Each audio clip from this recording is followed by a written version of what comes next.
Hey, it's Dr. Amanda with Straightsmile Solutions, straightsmilesolutions.com, and I want to talk to you a little bit about another trick or treat case, or we're going to talk about reverse smile line cases. And I kind of did a sketch of a case I wanted to show you because I didn't have a good image that I could actually share.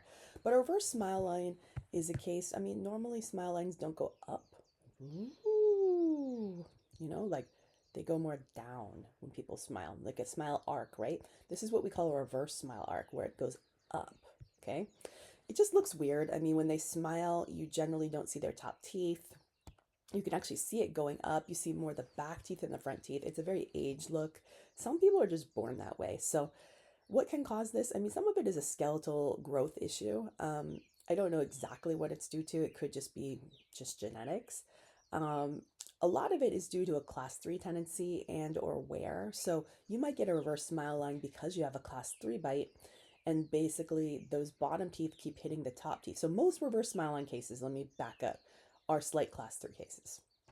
If I saw a class 2 one, I'd be really surprised. I would think syndromic. So be aware if there's any contacts or any chance of even just a little class 3, then that's probably the reason for the reverse smile line is the class 3, right? Because these teeth are preventing these teeth from coming down, right? So, and or they've like just been pushing them or jamming them back up.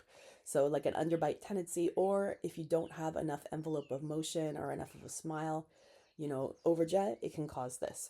So we don't want that.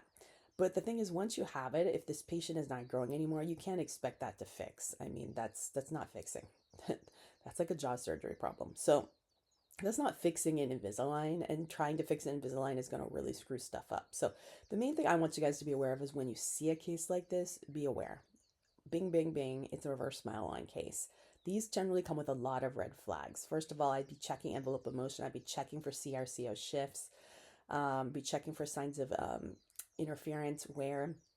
I would definitely be checking the back. I see a lot of these kind of class 3E reverse smile line cases being associated with POBs or starting posterior open bites. Not full.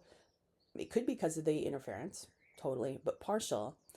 I don't know why. So my question is, I'm wondering if a lot of these have myo issues, like a tongue thrust, and the tongue thrust is, instead of pushing both sets out, is more pushing these up. I've seen that happen many times. So you really got to dig into the myo anytime you have a reverse smile line case. You don't just take the case for ortho. Oh, no, no, no, no, no. You're going to put a lot of work into making sure what's causing that.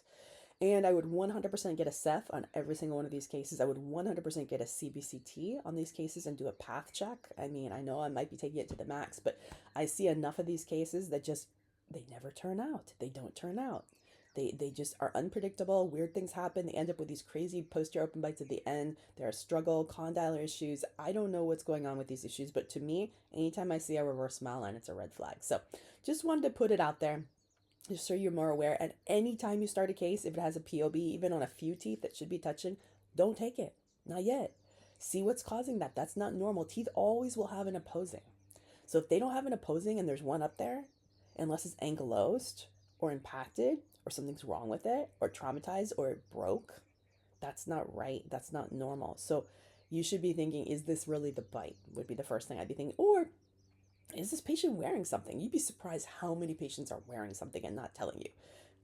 They bought some mouth guard at CVS. They bought a snore guard at CVS, at Amazon, online.